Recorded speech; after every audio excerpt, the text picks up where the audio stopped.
Sit Down Before Reading, a memoir, by me, Dave Bexfield. Chapter 34, A Perfect Storm. There are good perfect storms, and there are bad perfect storms. In 1993, as Laura and I were crossing the Pacific on the SS Universe, 13 straight days at sea, on a dated cruise ship without stabilizers, we ran into one such storm. Gusty winds and 30-foot swells meant barf bags lined the hallways. Bumper guards were turned upward in the dining areas to prevent bowls and plates from committing seppuku, and finals were postponed because the challenge of writing a decipherable sentence while simultaneously stomaching, for all intents and purposes, a 9-hour flume ride. In other words, a perfect storm for adventurous college students on semester at sea at the end of a 100-day voyage around the world. It was awesomely perfect. You could put a soccer ball in the hallway and watch it careen down in the direction of the wave's trough, and then sit back and observe it roll right past you when the ship climbed the next wave. Just walking the hallways turned into the height of adventure and sport, as one moment you would be screaming downhill all out of control, the next clawing the railings just to stay upright. The most intrepid of students, however, got the bright idea to, for lack of a better word, parasail. This requires an explanation. Students mostly avoided the top deck on the circa 1953 ocean liner converted into a floating college campus, as its smokestack belched soot from its finicky boilers that stained clothing almost as well as the aging ship's rusty washing machines did. But add in gale force winds, bed sheets, and a little ingenuity, death-defying entertainment. All you had to do was manage to climb the outside stairs without getting swept overboard, tie the corners of the bedsheet to each ankle, are you picturing this?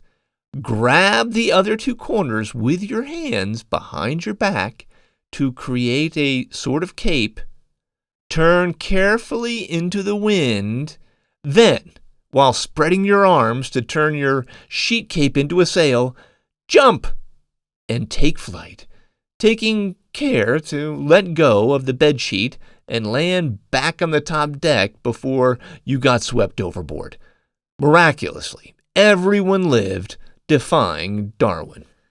Unfortunately, for every good perfect storm, there are copious, not-so-good perfect storms, the kind where bad gets stacked atop more bad, and then sandwiched between two slices of bad. I'm talking the kind of bad that requires you to unhinge your jaw just to take it all in, the kind of bad you can't panini press your way out of.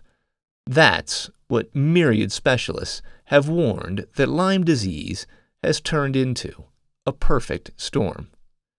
Even they have no idea.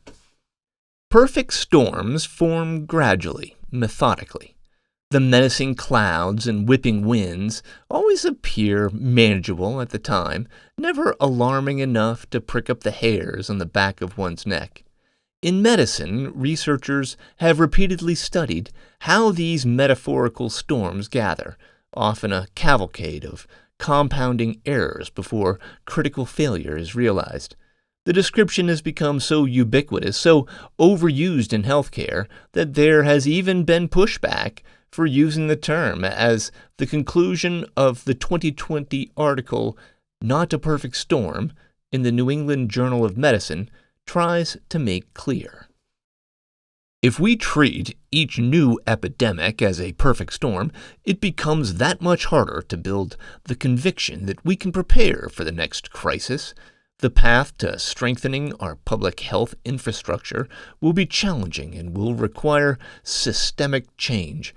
In the meantime, conceptualizing epidemics as perfect storms, even when well-intentioned, will make it more difficult for us to move beyond calls for change to actual investment and implementation. And yet, when Dr. Barry Marshall had his stomach ulcer / Helicobacter pylori epiphany in the early 1980s, virtually every doctor was in lockstep agreement that the Australian physician was plumb wrong. Embarrassingly wrong.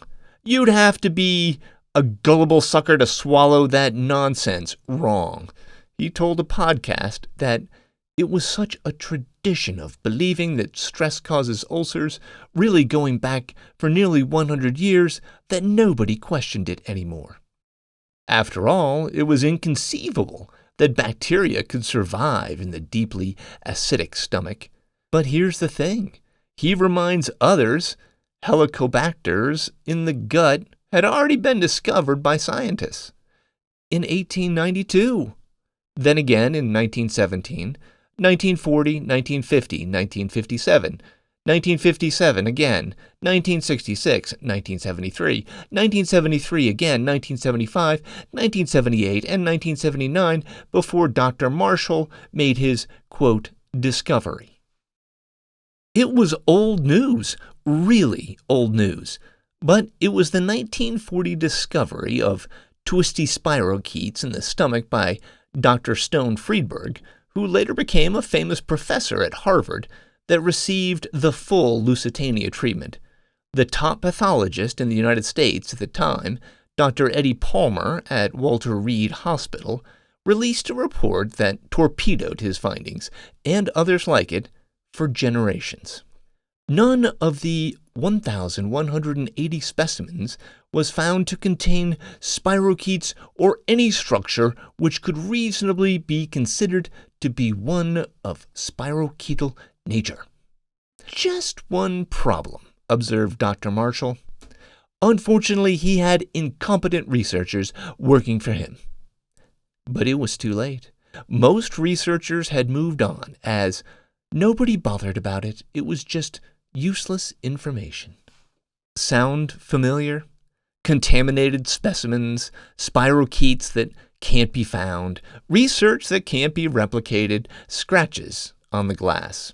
Even the pillars of truth are similar in their blind allegiance. Just as no bacteria could survive in such an acidic environment, Lyme disease is a contained, regional disease easily detected and easily dispatched, and multiple sclerosis has a direct connection to latitude and sunlight exposure with a generic component and no doubt a viral connection. Case closed, right? History, tragically embodying the cliché, has repeated itself, all the way down to the microscopic spiral bacteria that has been corkscrewing its way, undetected and undeterred, through humanity for millennia. Dr. W. H. Hoffman summed up the advances in research succinctly in his piece, The Etiology of Multiple Sclerosis, from the Laboratory of Medical Research at the fabled Los Animas Hospital in Havana, Cuba, made famous for its work on yellow fever. The year was 1921. As the researchers of the last years have shown, an always increasing number of diseases are found to be caused by spirochetes of different kinds, and in many cases it has become evident that the spirochetes attack by preference the central nervous system, which is involved in the disease much more than, from mere clinical observation, formerly could have been supposed. In the same sense, it seems now that multiple sclerosis belongs to this most important group of nervous diseases produced by spirochetes. Nearly 24 studies examining the spirochete and MS connection. Spirochetes, the cause of MS, 1917. Spirochetes in the CSF of MS patients, 1922. Spirochetes in the human brain of MS patients, 1928. Spirochetes within the ventricle fluid of monkeys inoculated from human MS, 1948. Spirochete-like formations in MS, 1939.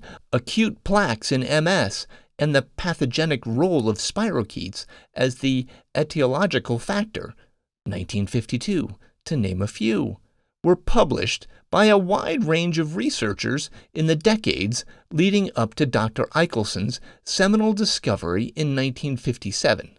She even got the attention of Eleanor Roosevelt. And then the dissenters descended. Beep!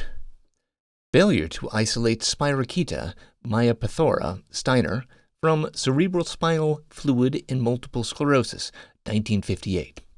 An attempt has been made to duplicate the findings of Eichelson, who reported the presence of Spirocheta myopathosa in cultures of cerebrospinal fluid in 78% of a group of patients with multiple sclerosis.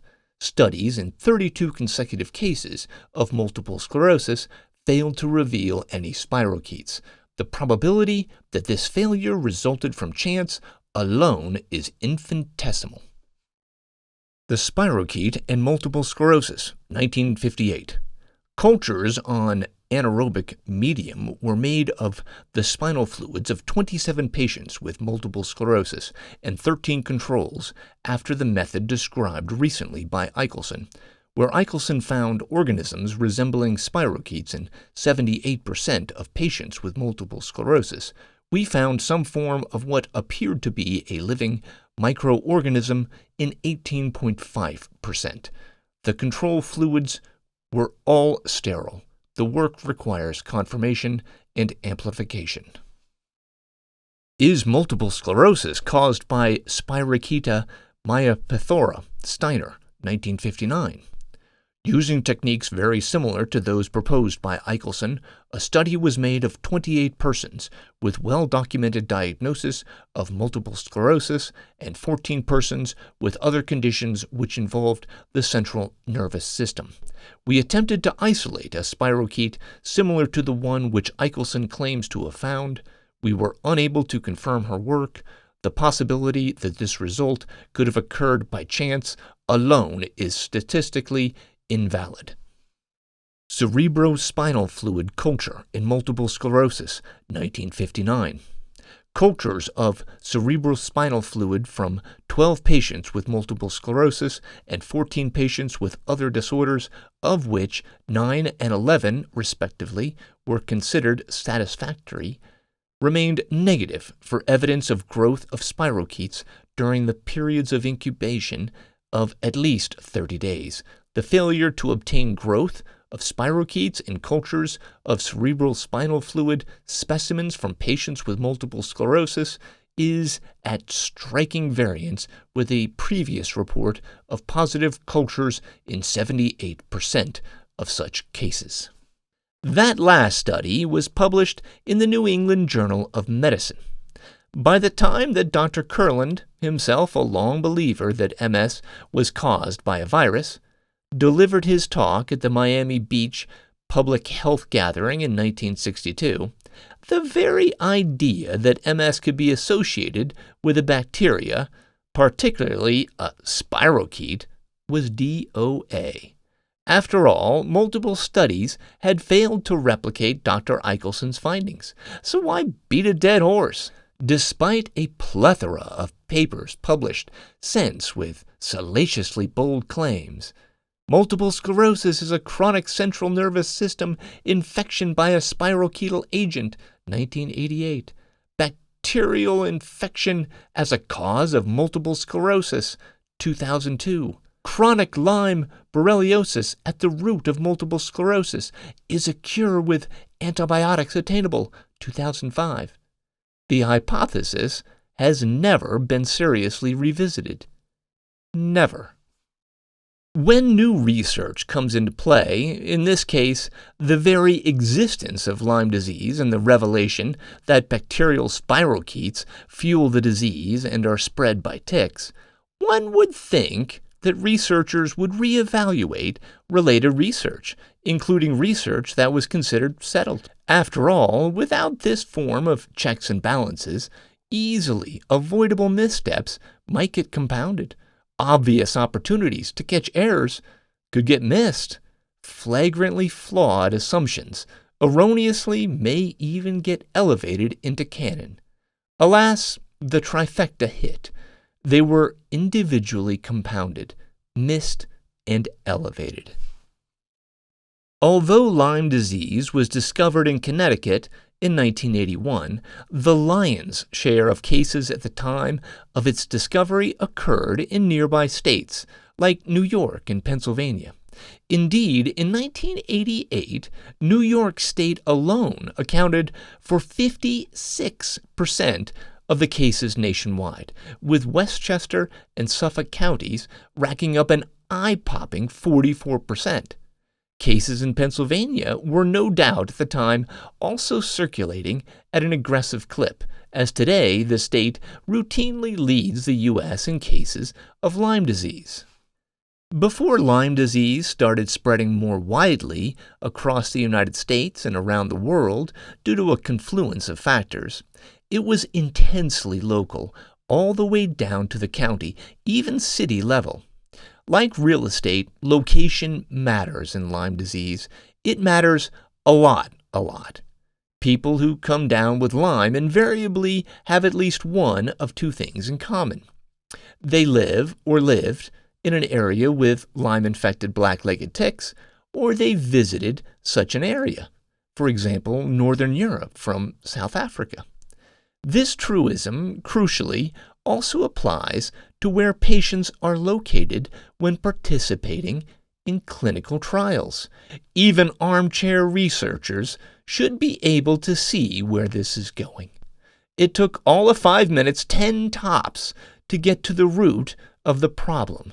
Where were these researchers doing their research?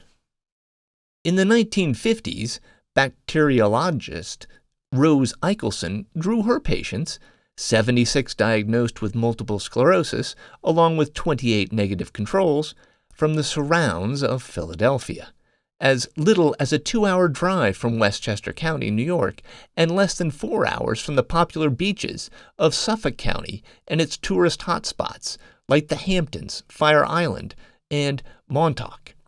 She was pulling people diagnosed with MS from Tick Mecca circa 1950.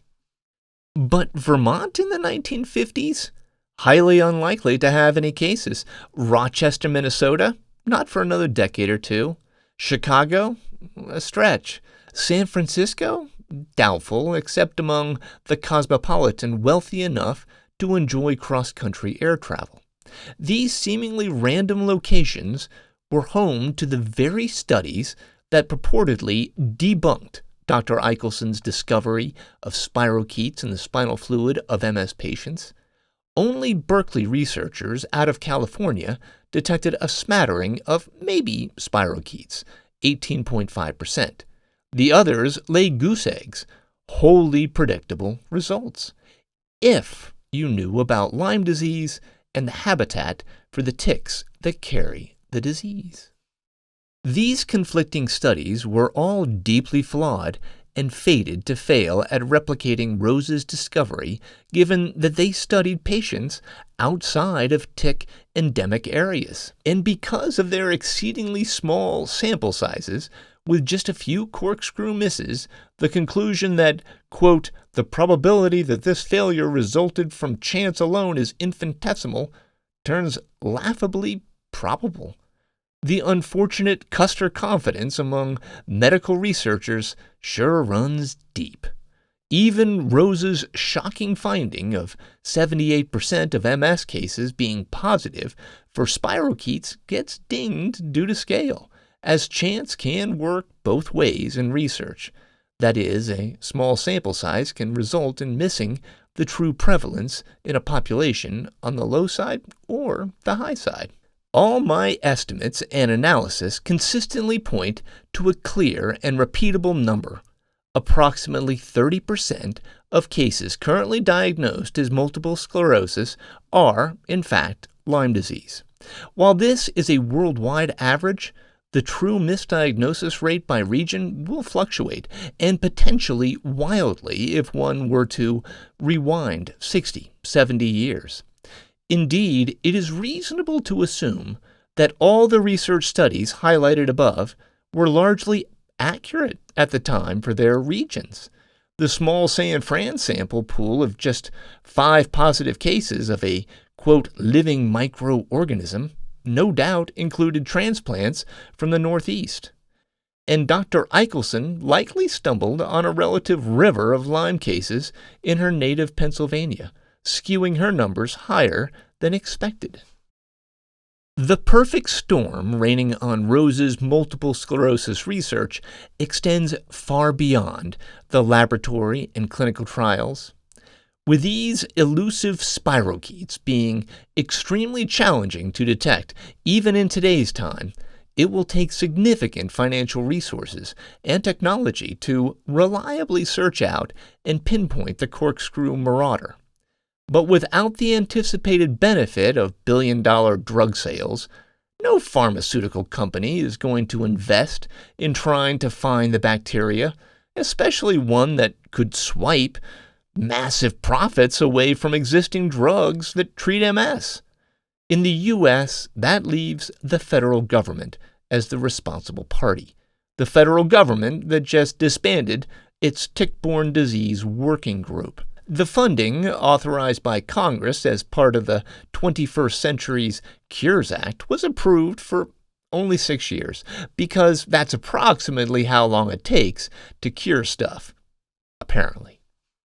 Normally, faulty science combined with deficient funding would be enough to throttle any medical endeavor. But this is Lyme disease, the third rail of diseases. So to amplify the odds of an MS misdiagnosis, you can tack on woefully inaccurate diagnostic testing on both diseases, neurologists who are profoundly unfamiliar with tick-borne illnesses, health insurers who are dismissive of Lyme disease claims in non-endemic areas, inane policies that recommend against testing for Lyme disease in people diagnosed with MS in all but the rarest of cases, physicians who then ignore a positive test after someone shockingly manages to get a test, only to then hear from their doctor that it must be a false positive, despite the fact that it's an onerous 2-tiered test that requires at least 5 very specific bands to appear on their Western blot, which in itself is like winning the Powerball. And then in those exceedingly rare instances when a person gets both a Lyme disease test and a begrudgingly accepted positive result, a treatment regimen that inevitably will be too short and restrictive. Their Lyme disease will undoubtedly come back, and they'll still carry a diagnosis of multiple sclerosis. Perfect. More than a dozen new emails from members of active MSers remained unopened. That's okay. I had to zero in on one first. Randall the actuary had written with the subject line, ceftriaxone injectable. After early success with oral doxycycline, was he making progress with his treatment efforts? Holy crap, he was. I just got back from establishing care with a very open-minded MD. Apparently, ceftriaxone is available as an intramuscular injection. There is no difference in uptake compared with the IV version, except that the IM has a better release profile lasting throughout the day instead of peaking at 2 hours post-IV and getting washed out of the system via the kidneys. His next email spelled out his doctor's rationale for approving treatment as he forwarded the message. Dear Randall, I hope you are doing well. In preparation for the upcoming appointment, please read the consent below and reply for compassionate use of ceftriaxone 1 gram daily intramuscular injection for 30 days. The reason for the compassionate use or a trial of a non-FDA approved or evidence-based treatment is because all other treatment for your multiple sclerosis has failed so far and your symptoms are severe and progressing. You have reported the treatment with doxycycline has improved your urinary symptoms and the improvement seems to be lasting. There is no evidence that you have Lyme disease, based on all available test results we have obtained so far. There is no evidence multiple sclerosis can be improved or cured by antibiotics such as ceftriaxone, based on current medical evidence. The reason we are doing compassionate use of ceftriaxone injection is only because you have requested a trial and consent to the risk of such treatment. The doctor then went on to document the potential risks of ceftriaxone, generally considered one of the safer antibiotics, but all medications harbor potential risk to the patient. After highlighting anaphylaxis and death, he proceeded to list all documented potential adverse reactions to the drug, as in all of them in a deft CYA maneuver should anything go wrong.